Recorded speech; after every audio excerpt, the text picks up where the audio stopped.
ശ്രേയം സഹായിയിലേക്ക് എല്ലാവർക്കും സ്വാഗതം. എൻ്റെ കൂട്ടുകാർക്ക് എല്ലാവർക്കും സുഖമാണല്ലോ അല്ലേ?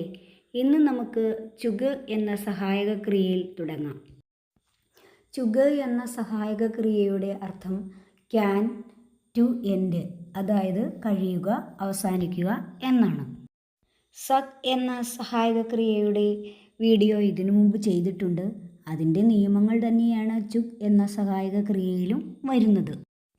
അത് കാണാത്തവർ അതൊന്ന് കണ്ടു നോക്കണേ. പ്രധാന ക്രിയ ധാതുരൂപത്തിലായിരിക്കണം. അതായത് ലിഖ്, ചൽ, ആ, ജ, പഡ് എന്നിങ്ങനെ ഉപയോഗിക്കണമെന്ന്. ലിംഗം, വചനം, കാലം ഇവയ്ക്ക് അനുസരിച്ചിട്ടുള്ള മാറ്റങ്ങൾ ചുഗ് എന്ന സഹായക ക്രിയയിൽ മാത്രമാണ് ഉണ്ടാവുകയുള്ളൂ. വാക്യം ഏതു കാലത്തിലുള്ളതായാലും കർത്താവിനോടുകൂടി യാതൊരു തരത്തിലുള്ള പ്രത്യയങ്ങളും ചേർക്കുന്നില്ല. രാം കാം കർ ചുക, ലത കാം കർ ചുഗി, ലഡ്കെ കാം കർ ചുഗെ, ലഡ്കിയാം കാം കർ ചുഗീം, മേം കാം കർ ചുക, മേം കാം കർ ചുഗി. അടുത്തതായി പഡ് എന്ന സഹായക ക്രിയയെക്കുറിച്ച് നമുക്ക് പഠിക്കാം. ഇതിനെ വിവശതാബോധക സഹായക ക്രിയ എന്നാണ് വിളിക്കുന്നത്.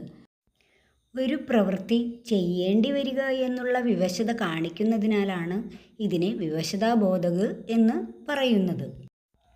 അതായത് പഠിക്കേണ്ടി വരിക, തിന്നേണ്ടി വരിക, കുടിക്കേണ്ടി വരിക, കേൾക്കേണ്ടി വരിക, കാണേണ്ടി വരിക, കളിക്കേണ്ടി വരിക എന്നെല്ലാം. പഡ് എന്ന സഹായക ക്രിയയിൽ വാക്യത്തിൻ്റെ കർത്താവിൻ്റെ കൂടെ കോ എന്ന പ്രത്യയം ചേർക്കണം. പ്രധാന ക്രിയയോടുകൂടിയുള്ള കർമ്മപദത്തിൻ്റെ ലിംഗവചനങ്ങൾക്കനുസരിച്ച് ന, നെ, നി ഇവയിൽ ഏതെങ്കിലും ഒന്ന് ചേർക്കുകയും വേണം. അതായത് സുനന, സുനനെ, സുനിനി ഇങ്ങനെ. ഇനി കർമ്മപദം ഇല്ലെങ്കിലോ കർമ്മപദത്തോടുകൂടി പ്രത്യയം ഉണ്ടെങ്കിലോ ക്രിയയോടുകൂടി ന എന്ന് മാത്രം ചേർക്കുക.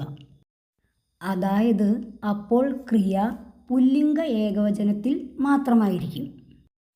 അടുത്ത സഹായക ക്രിയ ചാഹിയെ. ഇതിൻ്റെ അർത്ഥം വേണം എന്നാണ്. ആവശ്യകത ബോധക സഹായക ക്രിയ എന്നാണ് ഈ സഹായക ക്രിയ അറിയപ്പെടുന്നത്. പഡ് എന്ന സഹായക ക്രിയയുടെ നിയമങ്ങൾ തന്നെയാണ് ചാഹിയെ എന്ന സഹായക ക്രിയയ്ക്കും വരുന്നത്.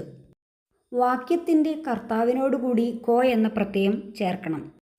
പ്രധാന ക്രിയയോടുകൂടി കർമ്മത്തിൻ്റെ ലിംഗവചനങ്ങൾക്കനുസരിച്ച് ന, നെ, നി ഇവയിൽ ഏതെങ്കിലും ഒന്ന് ചേർക്കണം. ക്രിയ അകർമ്മകമായിരിക്കുമ്പോഴും കർമ്മം സ്പഷ്ടമല്ലാതിരിക്കുക, അതായത് കർമ്മം വ്യക്തമല്ലാതിരിക്കുമ്പോഴും ന എന്ന് ചേർത്താൽ മതിയാകും. അടുത്ത ഭാഗം അടുത്ത ക്ലാസ്സിൽ.